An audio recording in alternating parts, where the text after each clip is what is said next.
Cycling is great, but can it affect your sex life? Now, before I get into it, I want to add this disclaimer. This video is not to discourage cycling. It's a great form of exercise and transportation. In fact, it's an excellent form of cardiovascular exercise, and it's affordable and environmental if you're using it to go from place to place. So this doesn't only improve your health physically, but also mentally. And it's been linked with reducing heart disease-related mortality. In fact, it's even been shown to improve 18 different chronic diseases, including diabetes, high blood pressure, obesity, coronary artery disease, and depression, not including the benefit of reducing stress. And it's low impact on your joints, which has so many other benefits. So this video is not to deter you from cycling, but make you aware of the possible issues so that if you're an avid cycler and you all of a sudden notice changes in your sexual or urinary function, you can make changes that can help prevent further problems, or you can make them now as a prevention. So how does cycling have anything to do with your sexual function? Well, when you sit on a bicycle seat, it adds increased pressure to your perineum, which is the area between your genitals and the anus. And in that area, there's two important structures,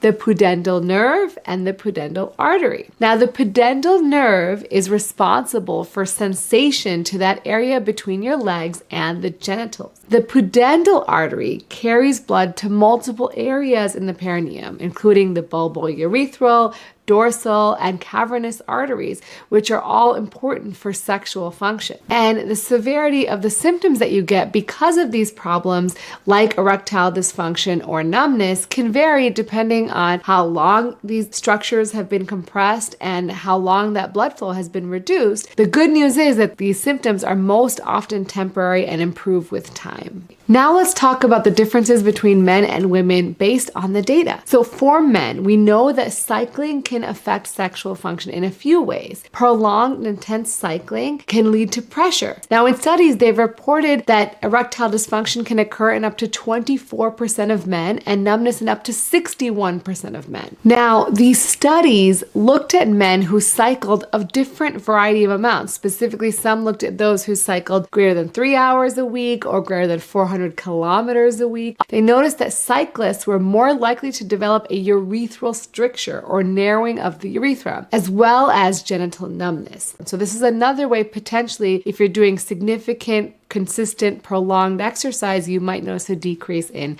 testosterone. So just like men, women can also experience some effects due to cycling. Interestingly, the most common thing reported for women is actually trauma from cycling. However, they do get symptoms from the pressure and friction of the bicycle seat, and these can lead to numbness or pain in the genital area. Now, that same study that they did for men, they repeated it for women. They got about 875 women who were members of sports clubs, and they found that 53% did report genital numbness, mostly around the vulva. Those women with numbness were also more likely to have reduced arousal, lubrication, and satisfaction with sex. And if you're feeling numb down there, you're not going to get as much stimulation from physical touch. Number one, you want to choose the right bicycle seat. So you want to pick a seat that tries to distribute your weight evenly over the saddle surface and reduces pressure on the perineum or genital area. So while there's lots of options that claim to be more ergonomic, research shows that wide saddles and those that are noseless have been the best at specifically improving penile oxygenation in men and saddle pressure profiles when you're sitting on the saddle. As always, remember to take care of yourself because you are worth it.